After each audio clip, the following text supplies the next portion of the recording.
We will halve inflation, grow the economy, reduce debt. Nothing's changed. The circus moves on, rinse and repeat. We have an opportunity to become Europe's Silicon Valley. We can perhaps be a broker of some sort with Ukraine. We expect inflation to come off quite rapidly in the rest of this year. Obviously, we want to see that happen. What we now need is a period of stable, quiet, serious government. You're listening to Bloomberg UK Politics. I'm Lizzy Burden. And I'm Stephen Carroll. Welcome to the programme. Lizzy, are you the sort of person who gets a secret thrill out of something being free? Oh, yes. You know I'm married to Captain Frugal, Stephen. I love a freebie, but I know what you're getting at. We have had the list of what MPs have been enjoying in terms of free hospitality, whether it's concerts or sporting goods. It only has to be over £180,000 though. But for me, the classiest is the Deputy Prime Minister, Oliver Dowden. Go on. He's been to Ascot, he's been to the Royal Opera House, he's also been to Formula One and the Chelsea Flower Show to top it off. It raises a really interesting question, because when you put all these things together, it seems like a lot, frankly, because it's also a question of where these gifts are coming from. It's big names from banking, oil companies, you know, companies that we know, and perhaps it doesn't look great to have, for example, the Shadow Economic Secretary to the Treasury, Tulip Sadiq, getting tickets to the Chelsea Flower Show, also from Lloyd's Banking Group, for example. The rule here is that if the amount is over £300, that it has to be declared. But I wonder if it raises the question of does declaring it absolve any, I suppose, negative implications from having received these sorts of gifts? Well, Stephen, you asked the serious question. I was asking myself whether Keir Starmer really is suitable for office when he wants Coldplay tickets. £698 he got for them. Oh, I'm sure other musical acts are available. I was looking through this though. The Hay Festival, that would interest me. I'd Tasteful. go to that. Yeah. Wimbledon's in there as well. But as I say, the association question I think is going to be an interesting one to unpick, and to see how much political hay the parties decide to make out of this, because it is members of both of the two main parties who received these gifts. So it is a question then of what they'll, how much they'll be willing to rib each other over it. Yeah, and how much influence the likes of Lloyd's Banking get in exchange for these. But I guess it's on the record, these ministers are comfortable with it. Yeah, certainly are. Now, the news coming out of Russia in the past 24 hours, turning to something else that's caught our eye today, is being closely watched in capitals all across Europe. Russian authorities say the Wagner group leader, Yevgeny Prigozhin, died in a plane crash. 2 months ago, the mercenary had led a mutiny against Vladimir Putin before calling it off at the last minute. We're lucky to have our Europe correspondent Maria Tadeo with us in London today to talk to us about this story. Maria, how much of, first of all, a bombshell is this news, as we understand it, according to Russian reports? Well, it depends who you ask. I would say we just had on the show was Svetlana Tikhanovskaya, who is the head of the Belarusian opposition. Remember, this goes back to the 2020 election against Alexander Lukashenko, which the international community says was rigged. And the reason why Belarus and Lukashenko matters in this is because 2 months ago, when this coup, this insurrection, however we want to call it, he was a man who said, we have a deal now to de-escalate things between Prigozhin and Vladimir Putin. He will come to Belarus, stay in exile, and he will continue his life, essentially. What we know now is that 2 months later, there has been this plane crash with no reason yet as to what led to this plane crash, no black box, and a lot of speculation, a lot of questions still unanswered. But going back to Svetlana Tikhanovskaya, one of the things that I asked her was, are you shocked, surprised in any way? And she said, no. And to me, and again, I quote her, just to be very clear, she said, it looks like this was revenge for what happened, and it goes back to this idea of Russia becoming not just an authoritarian police state, but almost a thug state where maybe it takes time, maybe you have to wait, but there will be repercussions to questioning the authority of Vladimir Putin. Prigozhin did just that, and today we have this news of, well, the plane crashed. For what reason? That remains to be seen. Will we get an answer ever? I'm not sure. Yeah, it kind of opens more questions than it gives answers. I wonder then how much Europe's leaders, like Rishi Sunak, can really react to this news in public. Look, in public, that's a very good point, because when you have news like this, and I was, shocked when I saw this. I'm sure you two were too. So obviously we're following the news. You would assume more leaders are also following the news. On Bloomberg, Publicly, we hope. you would assume. Publicly, obviously they would not comment, because I've always framed this as whatever happened in Russia, this is an internal matter for Russia. The convulsion that we saw play out 2 months ago, this is not for international governments to play in, because a lot of that would feed into the perception that is given out to the Russian people that this is almost an existential war of the West against Russia to destroy Russia. So they're very cautious and careful to not weigh into this. No official reaction from anyone, no comment from NATO either. But the Ukrainians that I spoke with today, I think they really nailed it in terms of the way that global leadership is going to look at this, which again shows if there was a deal cut between Vladimir Putin, Lukashenko, and Prigozhin, obviously, well, that deal was not worth the paper it was written on. It also shows that if the hand of the Kremlin is behind this, or willing to go to very extreme situations, which again takes us back to, can you negotiate a peace settlement with Vladimir Putin? Is this a mediator, someone that you can talk with and have that kind of mediation that at times have been brought up between Russia and Ukraine? When you talk to the Ukrainians, they say this proves once again that they cannot trust Russia.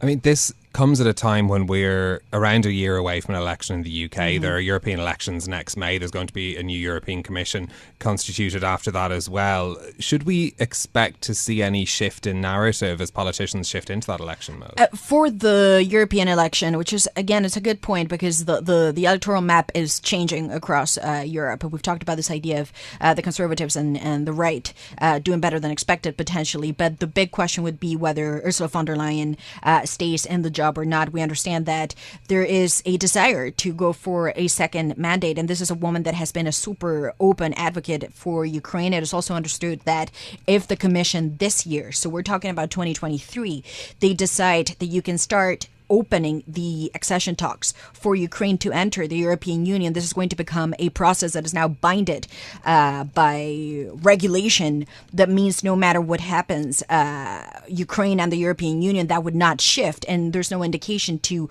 believe the future commission would change on that idea of support for Ukraine. But you do mention the U.S. election. I think that's something that really worries everyone. If you get a candidate who says, I can fix this conflict or this war in one day, or we're spending way too much on Ukraine, or change in the Biden administration, well, that would change things for the Europeans, certainly, because if you look at the numbers here, it is clear that the United States outpaces everyone when it comes to the funding that they sent, but also the weapons that have been provided. Yeah, I do wonder whether it's an inflection point after we heard from all those Republican primary candidates last night, except Donald Trump. He was the notable absentee. All right, thank you to our Europe correspondent Maria Tadeo with us in London. Now, for a different perspective on the story, we've been speaking to Justin Crump, who's the CEO of Sibylline, a corporate intelligence and security firm. Lizzy and Anna Edwards asked him if he'd be surprised if Prigozhin had died in these circumstances. No, not really. I think widely he was viewed in the analytical community as being a dead man walking ever since the attempted coup, his march for justice, however you want to view it. But obviously something that deeply embarrassed the Russian regime, the Russian leadership, and something that I think really did, from that moment, obviously put a target on his back. Now, they came to a deal after that incident 2 months ago, but it's pretty clear, I think, that while he may have felt that he had a deal with the authorities, they didn't really feel they had a deal with him. And I think you've seen over the last 2 months this dismembering of Wagner. More generally, they've lost their heavy equipment. They've been sent to more dispersed locations. Recruitment's halted. They're not being employed in and around Ukraine in the way they were. Although overseas operations have continued in Africa, where it's very useful for the Kremlin to have them operating. But nonetheless, they've seen this slide, and I think Prigozhin ultimately was always at risk, and probably is being rather too blasé and relying on his reputation and friends to protect him. So, Justin, hi there. When you've got the biggest threat to Putin in his quarter-century rule presumed dead, are we to conclude that Putin's very much in control and that the Western sanctions to try to bring about regime change in Russia have failed? Yeah, it's interesting when you say Putin very much in control. I mean, I think at one time he was very much the strong leader, issuing direction, very much the coordinator of things. But over that quarter century, and it's a long time to be in charge of any organization, let alone a country as complex and convoluted as Russia. And I think it's pretty clear at this point that he's not really in control, and he hasn't been for a while. I think there's various factions under him that are competing for power and influence, and he's sort of riding more over the top. And there are reasons to think that, particularly during Prigozhin's action, where he reportedly wanted to abdicate control of certain strategic functions because he was just effectively done with the situation. So we talk about Putin, being in control. Putin does this, Putin does that. I think he's not really. It's the various factions under him, and it suits them to have him obviously at the front. He's the figurehead. He's that figure, and frankly, who else would want the job? Mm-hmm.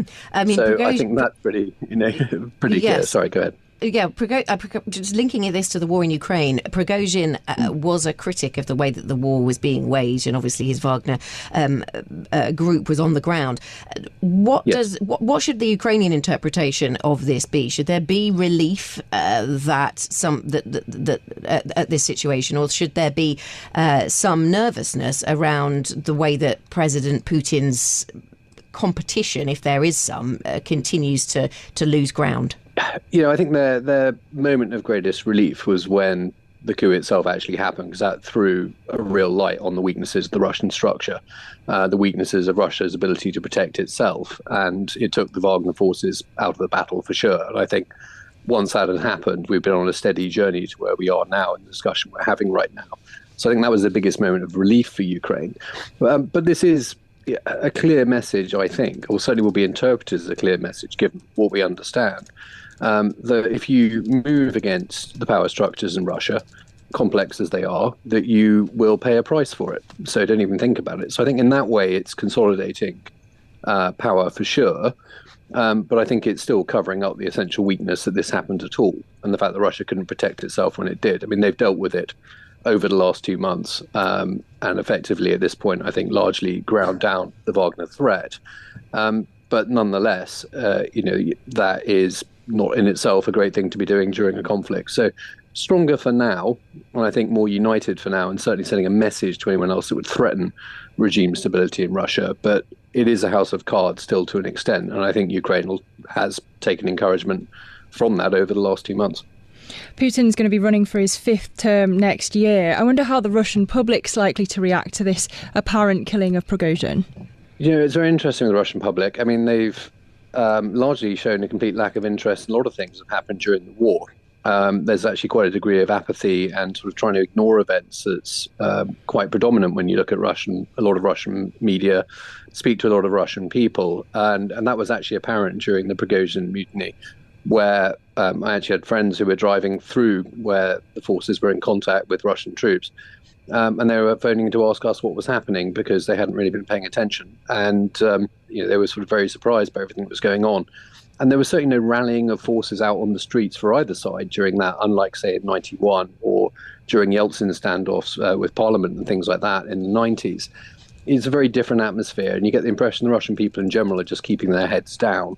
They are being fed a diet of misinformation. They sort of know that, I think, but at the same time, it's just not worth their while to worry about it. And it really does affect their state of mind. So, I mean, I'd say that basically they're apathetic. And of course, the elections are rigged anyway. And I'm certain this one will be more rigged than most next year. But there is an argument here. This is a time that Putin could potentially be removed from the scene, bow out with dignity by those factions beneath him, potentially choosing to remove him at that time. But again, who would want his job at the moment with a extremely difficult conflict? Would you want to step up now and be the president of Russia, or do you want Putin to have to deal with all this fallout and then be the person that succeeds him once you can blame it on the previous guy? And I understand that you spent quite a bit of time on the ground in Ukraine. How do you assess the Russian operation in Ukraine right now? There'd been a lot of talk ahead of the summer, earlier this year, about the Ukrainian counter-offensive and what that could deliver. How do you assess things at this point? I mean, the Russians had time to correct some of the errors they had last year.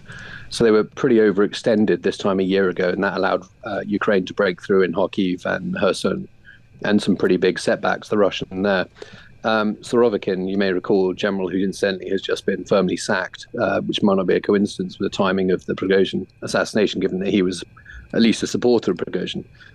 He built these extensive defense lines in the south. They mobilized lots of people. And that has succeeded in countering what Ukraine's been trying to do so far. But that's been coupled with a really aggressive Russian defense. They are refusing to sort of cede an inch of territory, even though they should. The smart thing to do would be to fall back and let Ukraine capture some ground, but take losses doing it. Russia is almost heedless of their losses in counterattacking the Ukrainians, which is interesting. And that's a risky game for them, because the Ukrainians could yet bleed them out and weaken them to the point they can break through in the south. But that's still a little bit up in the air at the moment. We're probably approaching the most critical time of the offensive on the ground there. Justin, you're a former British Army officer. You worked in the UK Ministry of Defence. I wonder how British officials will be thinking about this. I think the British support for Ukraine has been unflagging, and it precedes this phase of the conflict. And again, this is not a war that started in February last year, really. This is something that started in 2014. So the UK has long supported Ukraine, and I think that was evident in the way that the UK stepped up to be the first to donate key equipment, so the first nation to donate heavy armoured vehicles and the Challenger 2 tanks, the first nation to give longer-range cruise missiles in Storm Shadow. And even though not all of those donations were necessarily materially hugely significant, nonetheless, they opened the door for much more to follow. So the UK has always been leading the charge, especially as regards training, which is often overlooked. There's been a critical aspect of what Ukraine's been able to deliver on the ground so far.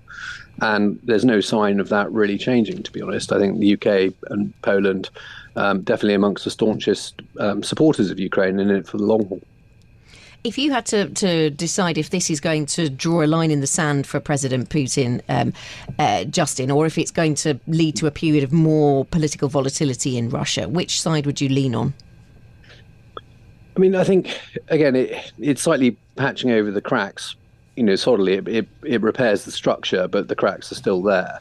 And I think the stresses on Russia are, of course, mounting. I mean, their gamble is that they can hold the line until Ukraine is exhausted, until the backers of Ukraine are exhausted. And that's one of the reasons they're counterattacking so hard, is they want to hold on to the territory they've taken. They don't want to cede any of it, because they are pretty much anticipating, I think, that there'll be a form of stalemate, and that's what they'll have. So Russia's trying to play a longer game, but it's a difficult calculation for them, because eventually the pain will get high, and higher than even an apathetic population can tolerate.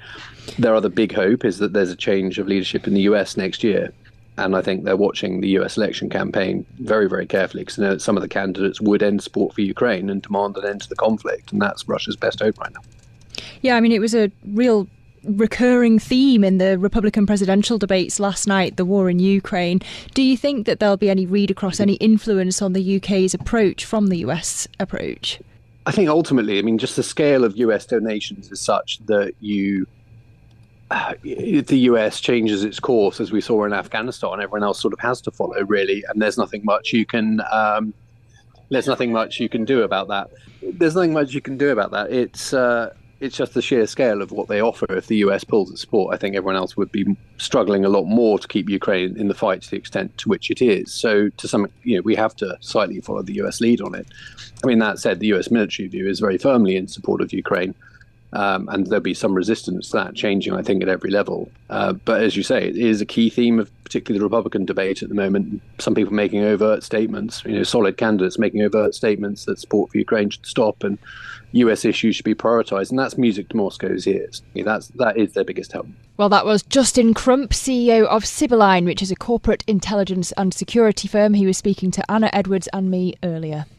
Now, the war in Ukraine has also had big consequences for British consumers, with the surge in energy prices we've seen since last year.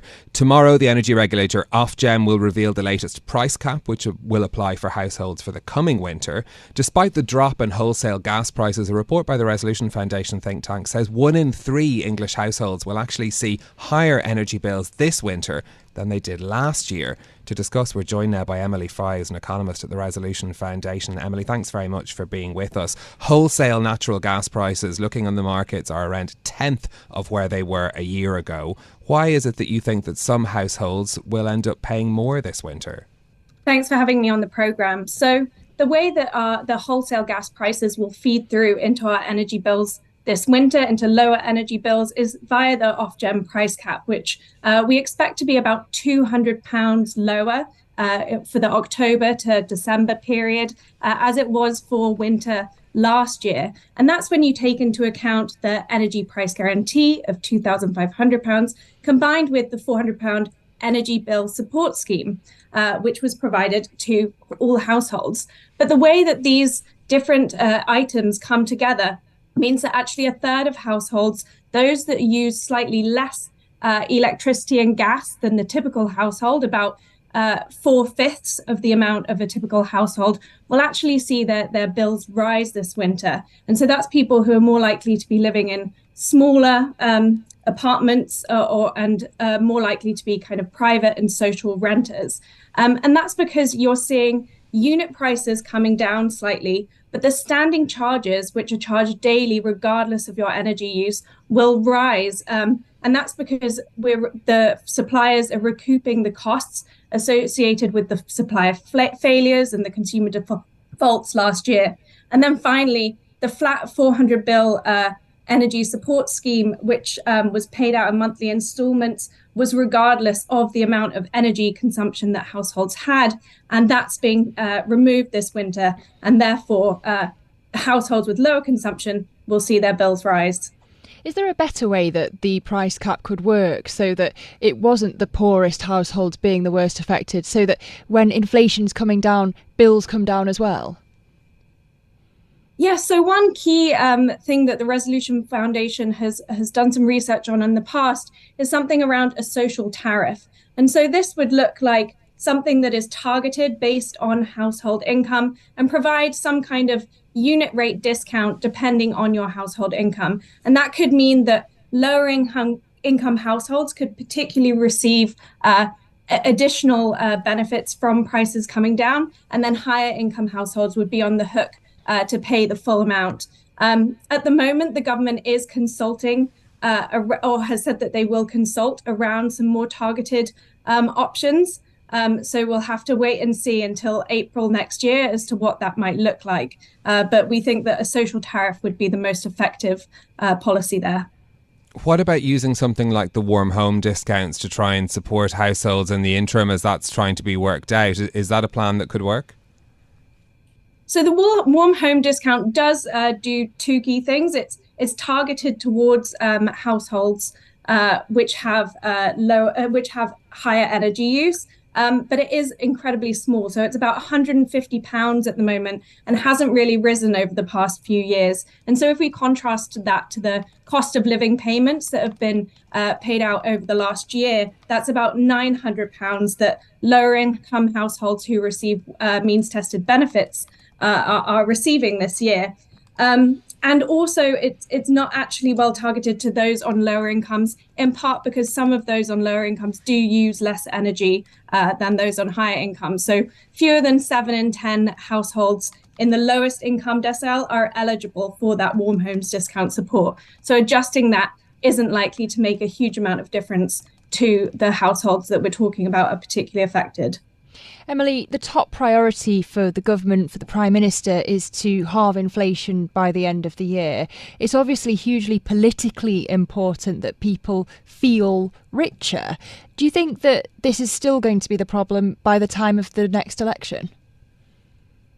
So we are seeing inflation come down reasonably rapidly at the moment, thanks in part to this fall in kind of unit prices of energy. And so, in fact, from October, these prices will be deflationary for the overall inflation levels.